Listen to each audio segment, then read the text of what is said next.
Hello, welcome to Baby Boomer Tales. My name is Jim. Thank you for joining us today as we go down memory lane one more time. You can find our website at babyboomertales.com. Once there, you can link to a number of places that you can hear our podcast, such as Apple Podcasts, Spotify, Google Play Music, and more. You can see pictures of the country I speak about so much. You can just have a good old time there for a few minutes. The title of today's episode is called The Rubber Band. When I was 16 years old, I made a huge statement of independence to my family, and I went and got a job at a gas station. Now, I had always worked for my dad, unless I was mowing lawns or something like that. But to actually quit my dad's store and go to work at a regular job was a huge deal, at least to me. Now, my dad had other boys that could take my place easily, I'm sure. And I went to work at the Standard Station in the town I grew up in. And it was fun. I worked with a couple guys that were my age. There's also a guy maybe 10 years older than me, 8 years older than me. His name was Chet. Rich owned the station, and I'm not exactly sure what happened to Rich. I can't really remember. But eventually, Chet became the guy that ran the station. I don't know if Rich owned the station, or if it was leased, or Rich left, or what. But Chet was in a band. He was in a rock and roll band, and they played all around the county. They were very good. They particularly played a lot at what was called the Upstairs. It was a 3-2 bar above the bowling alley in town. It was quite a popular place, and I think they were the number one band that played there. Two of the other guys in the band that I can remember was John, who was a great drummer. Just really a very good drummer. And Steve, who was the bass player. Well, I used to go and kind of watch them. I'd go into the living quarters there, Sonny and Ruthie's, that owned the bowling alley, and I could look in at the bar and watch the band a little without actually going into the bar. And I got a great idea, because I was always getting great ideas. Sometimes that still tries to come upon me, but I do my best to ignore it anymore. Perhaps I should just go with them, but golly, I'm getting too old for some of the stuff I go through with my great ideas. Anyway, this one was, I think I'm going to get a bass guitar. So I got in the Montgomery Ward catalog and ordered a bass guitar and an amplifier. If you remember back then, you could get anything at the Montgomery Ward catalog. Literally anything you ever wanted, except maybe groceries.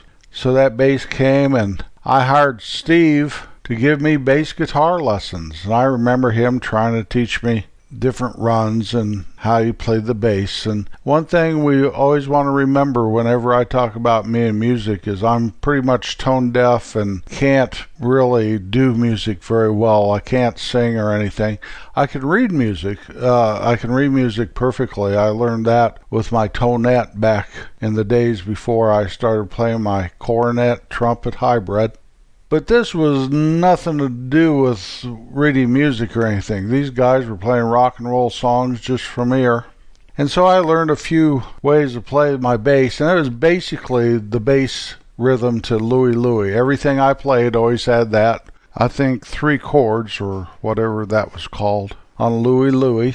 I would just adapt to whatever song we were playing, played those same 3 notes. Bop, bop, bop, bop, bop, bop, bop, bop.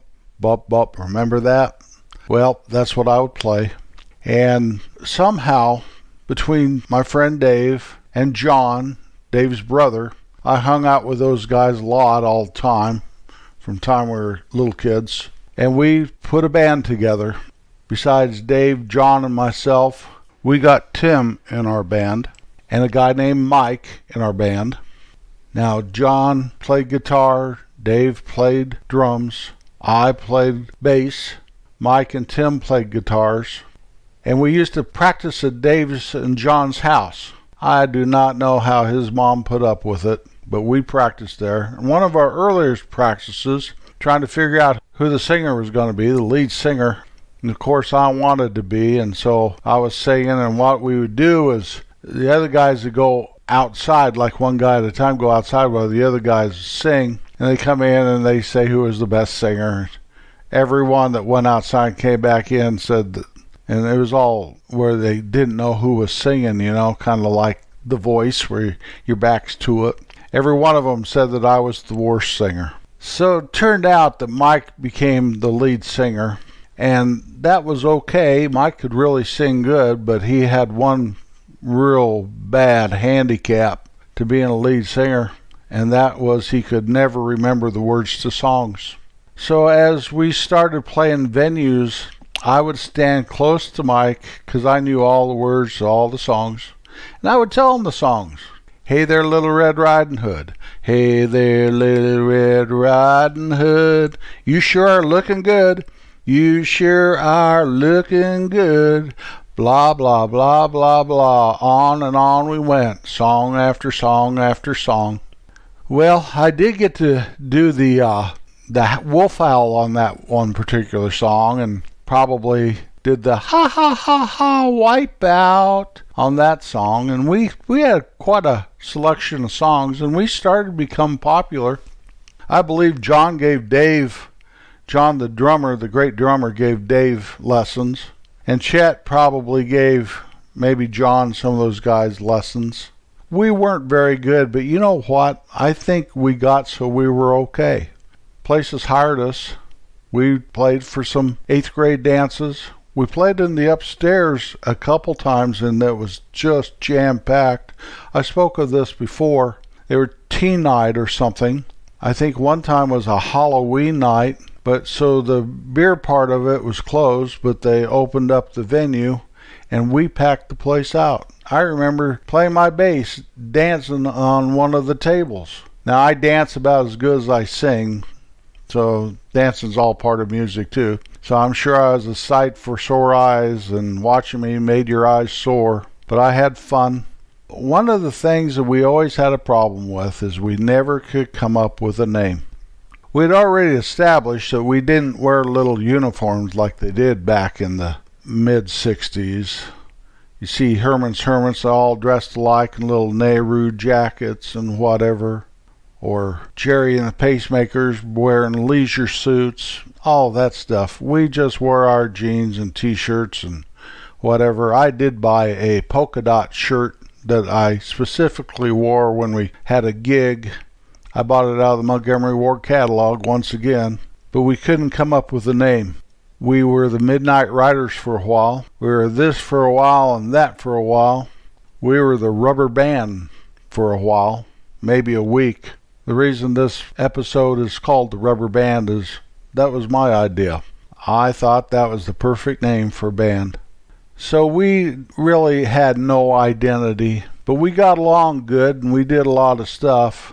We played one time for a JC party, Junior Chamber of Commerce, I believe it was called. It was up at the ski area at one of the lodges, and I can remember this one real well. Mike's dad, who was a wonderful guitar player, and he had a little group, he played with us for that one. I think he got us the gig.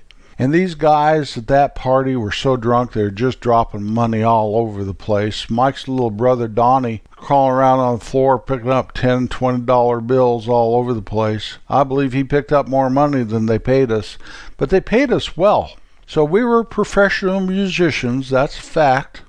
As time went on, like all things, we started to lose interest in playing as a band, or maybe we squabbled a little or whatever. I cannot remember ever really fighting with the guys in the band.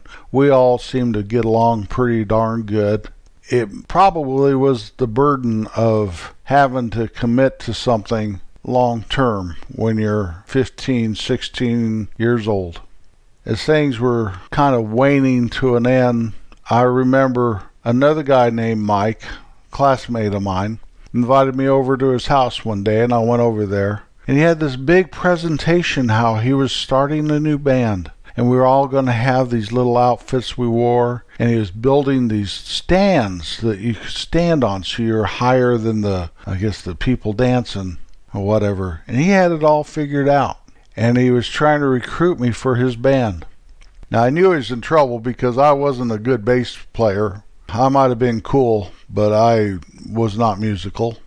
And as he laid all this out for me and tried to sprinkle it with promises and make it all sound wonderful and stuff, all I could think about was Dave and John and Mike and Tim, and I couldn't do that to those guys.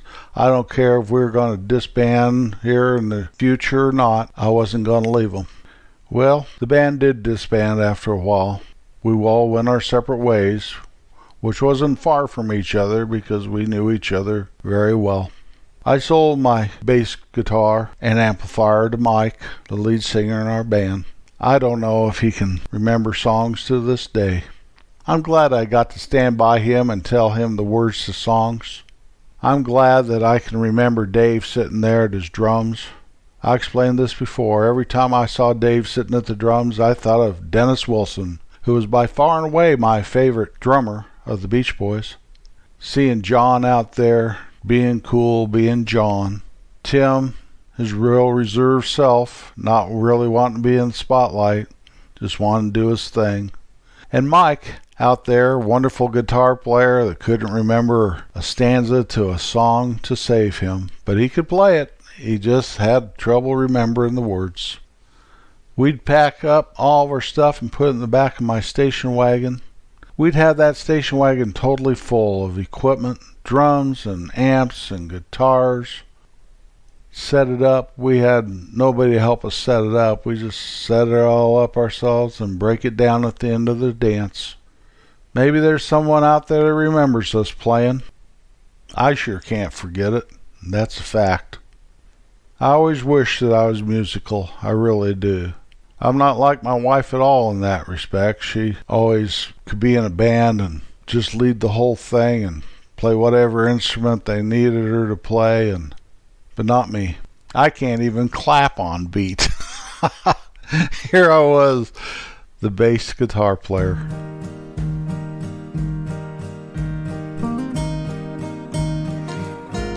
Thank you so much for being with me today.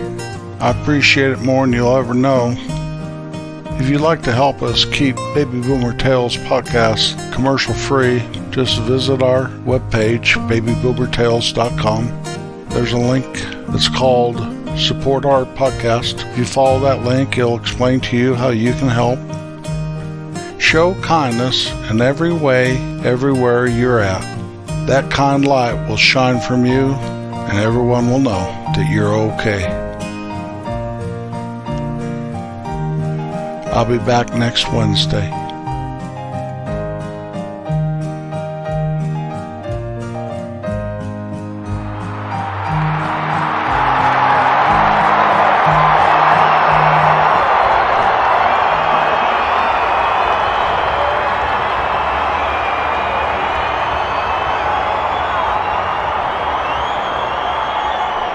Ladies and gentlemen, it's my great pleasure to bring to you the Rubber Band!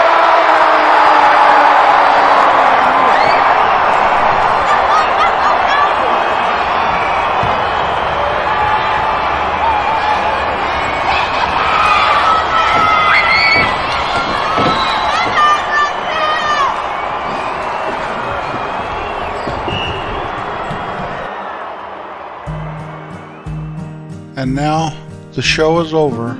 I'm visited by memories, day by day, of places I remember. They never go away. I was just a member of the band, a member that is true. It's good to be part of something to show that you are you. So now I must say adios, happy trails, and more, as my time is up and I'm leaving. I'm going out the door.